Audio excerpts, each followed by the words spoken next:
Hello, I'm Mira Frisch. I teach cello at the University of North Carolina at Charlotte, and I'm here at D'Addario today to talk with you more about shifting.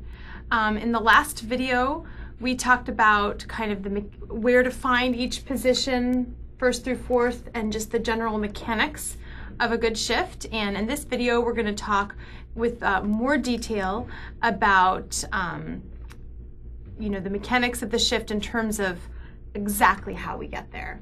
So remember in the last video I told you about the famous quote from violin pedagogue Sally O'Reilly and all of her students, and they always say in a shift you need to know where you're coming from, where you're going, and how you're going to get there. That's a lot of the detail we're going to fill in now.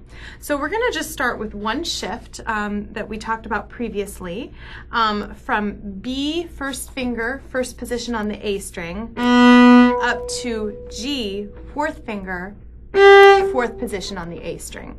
And we're going to do that shift in different ways. We're going to talk about first of all, the left hand technique. So we have two choices for how we travel from first position to fourth position, and that's going to determine how we get there, and that's a really important decision we make. We can either travel on the first finger, which is the old finger, the finger in the old position before the shift. We can travel on that finger to the new position, as I demonstrated in the last video. That's an old finger shift, and that takes us through a guide note. First finger, fourth position, which happens to be an E, getting us to land on our goal note, which is fourth finger G. So I'll demonstrate that again. This is an old finger shift. That's option one. Option two is that we travel on the new finger, and that would be a new finger shift.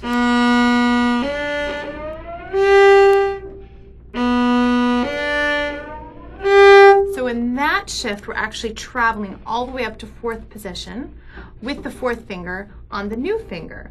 And either one is a good shift. I happen to feel that shifting from a lower finger up high, it's a little bit more comfortable generally to do an old finger shift with a guide note and set the new finger. But either shift is totally fine.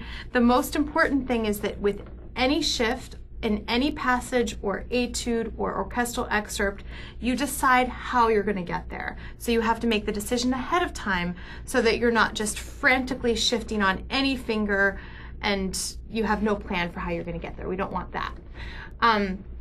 The next thing we need to talk about, the second half of our plan, is how we're going to use the bow.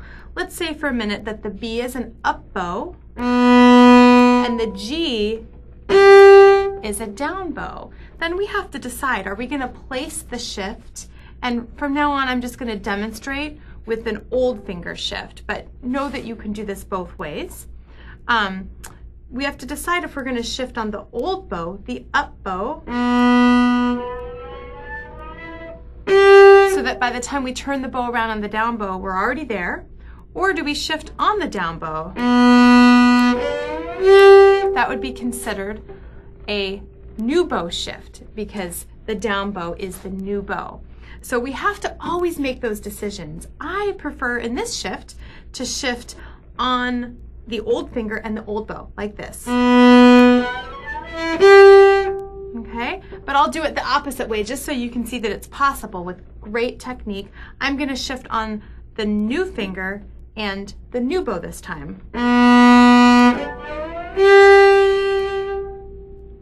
Now I'll mix it up and I'll shift on the new finger, old bow. So you can see that there's many options. We always just need to be sure to make a plan about if we're going to shift on the old or the new finger and bow. So in the next video, I'll talk to you about some smaller shifts in first through third position and how we can imagine that first finger is actually replacing some of the other fingers of the left hand during those shifts.